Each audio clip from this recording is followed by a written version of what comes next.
Welcome to another video of Living with Cancer. In this video, I'm going to talk about cystoscopies. Basically, what this is a way for them to get a good look inside your bladder. It's more of a maintenance thing. It's usually done before a surgery so they can get a good look at the tumor or the lesion, and it gives them the best view possible. An MRI or a CAT scan or things like that will give them a good could give them a view of the tumor, but nothing gives the view like the cysto. What we call it, after you've been getting them for a while. I've probably had over 40 of them. What we just call it getting the scope. So basically, it's putting a camera up your urethra into your bladder, and then they look around from there. It's an outpatient procedure. It usually takes, once you're called into the room, it usually takes about 20 minutes. It ain't that long. It's a very simple procedure, actually. You just sit back and, they take a look around. I've heard of some people getting partially knocked out, some people getting knocked out, some people stay awake. I prefer to stay awake. Again, I like to watch everything that the camera's seeing. They'll tilt the TV screen towards me, or the monitor, whatever you want to call it, and me and the doctor are both looking at the same time. And I will tell him if I see something, could you go back and take a better look at that? And it just gives me a peace of mind, staying awake for it, being totally observant, watching the whole procedure. It's just a peace of mind, it's what I do. Now, as far as leading up to the procedure, there's anxieties. Whenever you're going to have this procedure done, you will have some anxieties leading up to it. That's pretty common amongst all of us. No one wants to know the result, but everybody wants the result. It's kind of like a double-edged sword, so it really puts your nerves on edge. What I try to do leading up to it, like a week, usually I won't start thinking about it till like 2 weeks beforehand. And if I'm staying pretty busy, and I've continued to work throughout these last 4.5 years, I try to really concentrate on work, keep my mind off things, keep busy with other things. Obviously, a couple days before the scope, the nerves really start hitting. And the night before the scope, I'll have a hard time sleeping. It's just part of it. I try to keep my mind off it. I like to watch YouTube videos of people riding their motorcycles around beautiful spots of the USA and Mexico. Usually helps keep my mind off it a bit, and I'll think about things in the future. Now, the day of the scope, nerves. Yes, you're going to have nerves the day of the scope. You're probably on your highest nerve level, where I'm starting to get used to it. So once I'm there, I kind of get a little more relaxed. I don't worry about it so much. I start more or less thinking about, for me, what works is I enjoy to have a cup of Tim Hortons coffee. It's a coffee we get up here north along the Canadian border. It's a Canadian company. Great coffee. So I'll usually think about, after I get out of this appointment, I'm going to go get me a nice cup of coffee. And if it's summertime, find a place along the lake. I live right along Lake Erie. So I think about that. I think about having that cup of coffee and relaxing. And I kind of visualize it. And kind of puts me at ease a little bit. It's nice to keep that blood pressure down low. I know everybody there because I've been going, like I said, I've been battling this thing. We're going on 5 years. So I've gotten to know everybody where I go to get the procedure done. It's all first name basis, so it's pretty comfortable that way.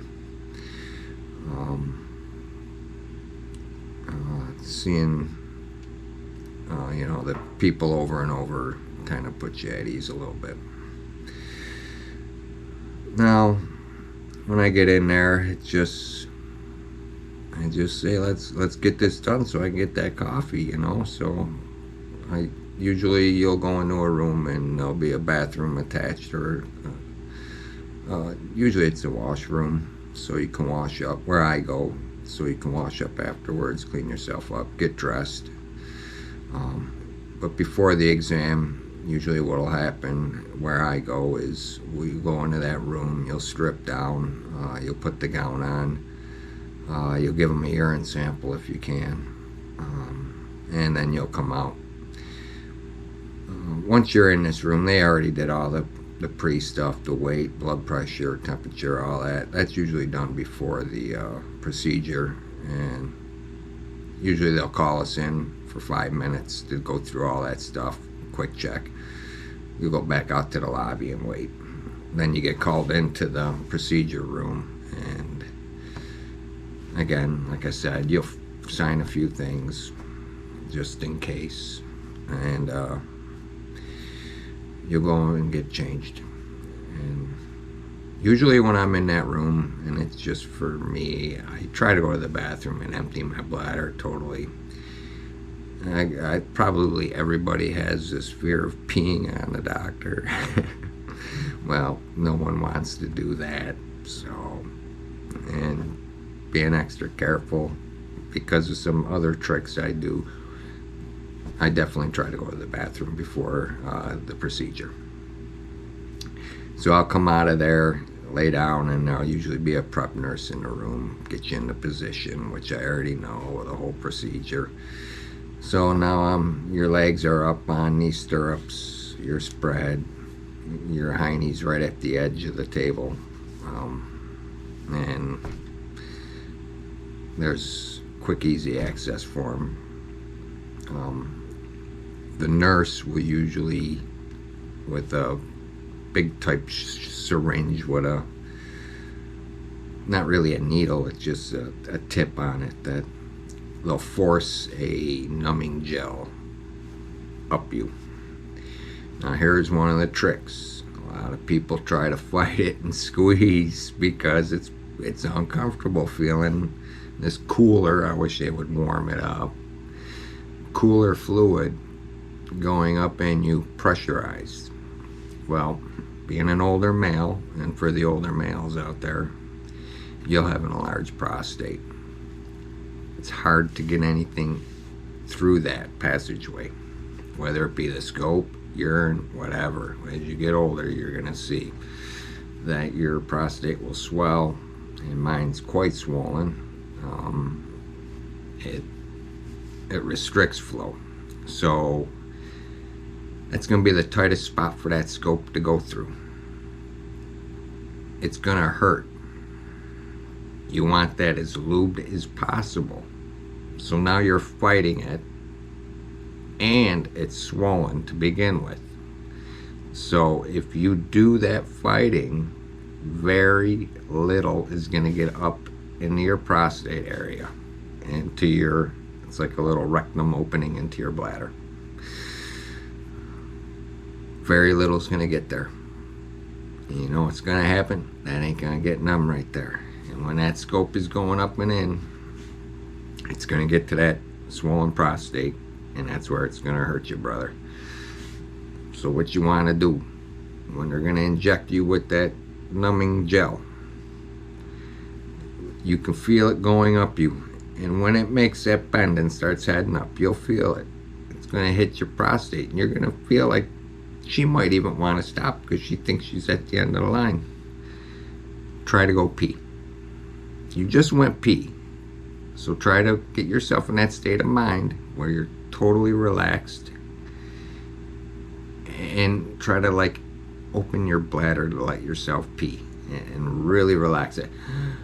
Deep breath, exhale, try to pee at the same time as the exhale, and you will feel that stuff go up and in there.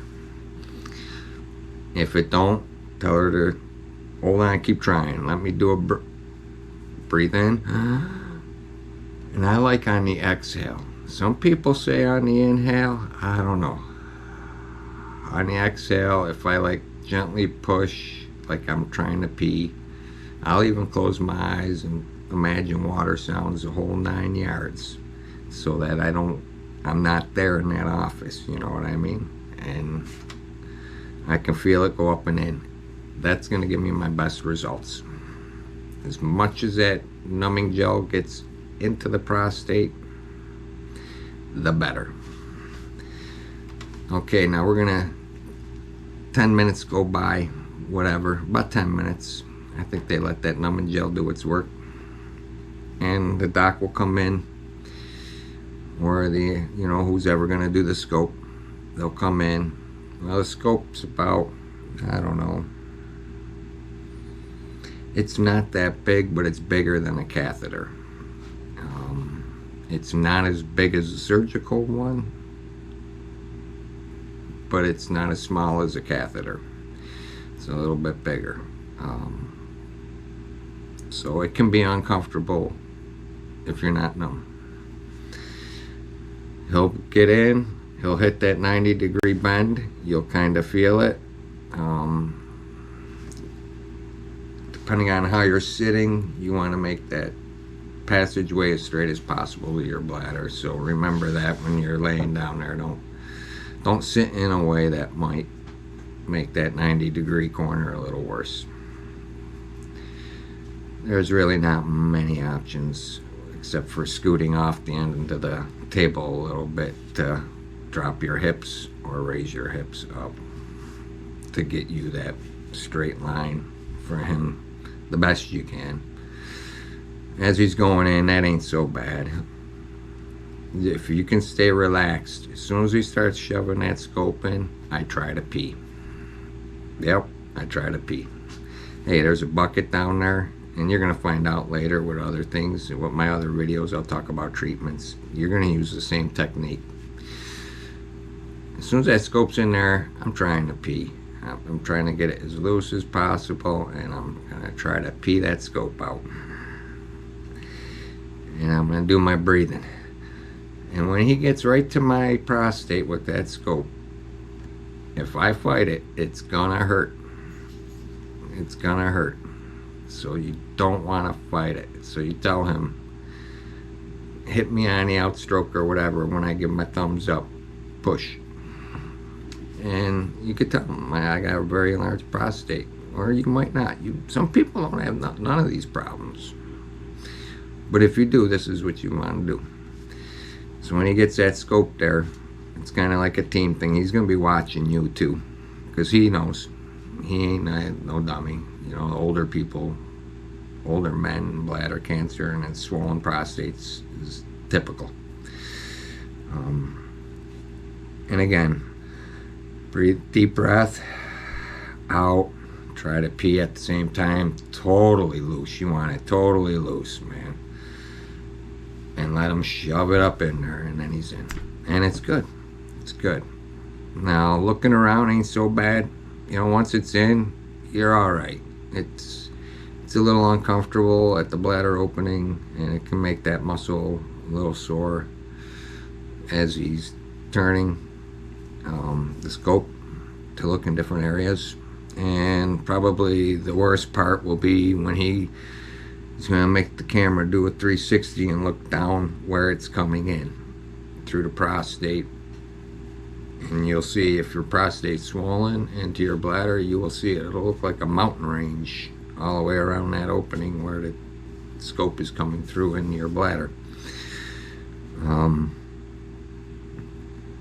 And that's what they'll do. And that's uncomfortable because I don't know what happens with the camera. I don't know why we could put a 360 camera on our motorcycle and you don't got to spin that. You can leave it completely still and you can look 360 degrees everywhere. Why these cameras can't do that, I don't know. But whatever he's doing, it feels like he's making the thing do a 180 degree hook to look down. Well, as it's doing it, it feels like it's pushing on your bladder sphincter muscle in your prostate. It don't feel good. So that's the most uncomfortable part of the scope. It's usually the last part of the scope, because if they go in, they're going to look at the top, obviously, first. They're going to look at the 2 openings from your kidneys to make sure there ain't nothing around them openings or looking like something's in them openings, etc., etc. A very important part. He's going to check out the whole ceiling, the walls, and that's when then he's going to want to turn around and look down. Once he's done that, he usually straightens it back up as he's pulling it out slowly. When it comes out, it ain't so bad, because, I don't know, the passageway is already kept open by the shaft of the cystoscope. So those are some things you could do. Like I said, keep your mind off it when you're there. Think about what you're going to do afterwards right away. Give you that short-term thought of happiness.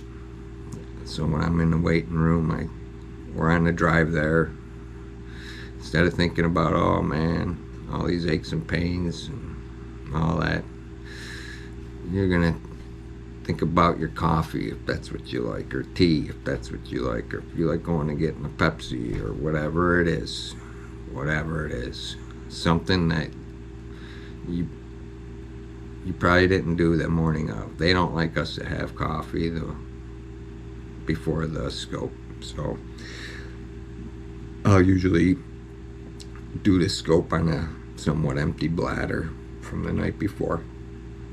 I'll wait on the coffee till after, and that gives me something to look forward to as I'm waiting. And like I said, after a while, once you get there, it almost puts you at ease, because after a while you'll have the scope so many times that you'll get used to that whole thing, but you'll never get used to the fact that did it come back or didn't it. And when you've had a few reoccurrences, that's always on your mind.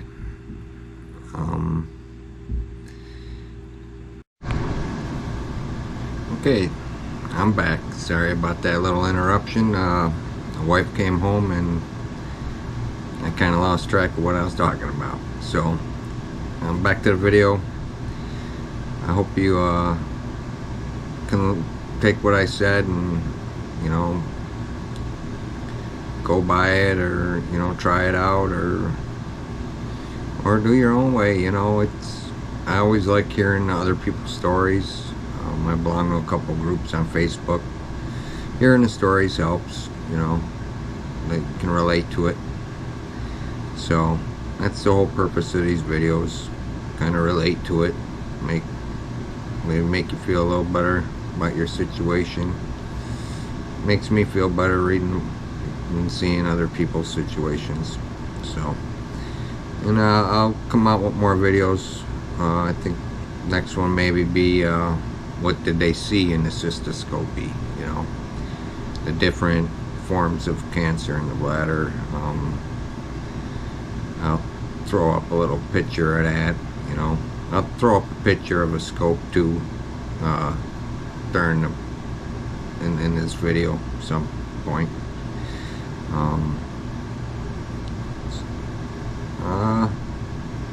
So stay tuned, you know. I'll come out with that next video.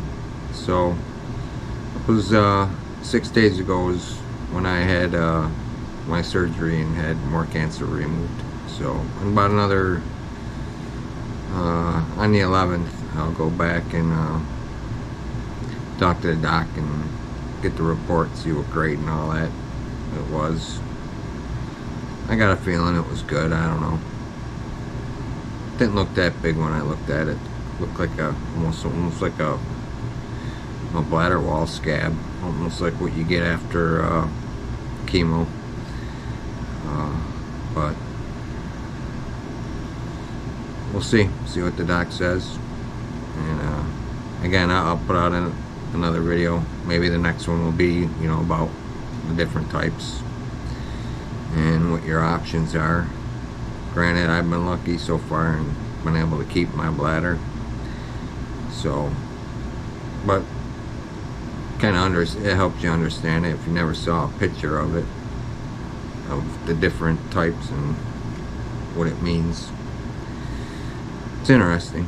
It makes it cut and dry just by looking at the picture, really. I thought it was a good one. So, alright, until next time, if you like the videos, hit subscribe, hit the like, notify if you want to know when I post the next one. It'll hopefully be sooner rather than later. Alright, all. God bless and peace be with you. Out.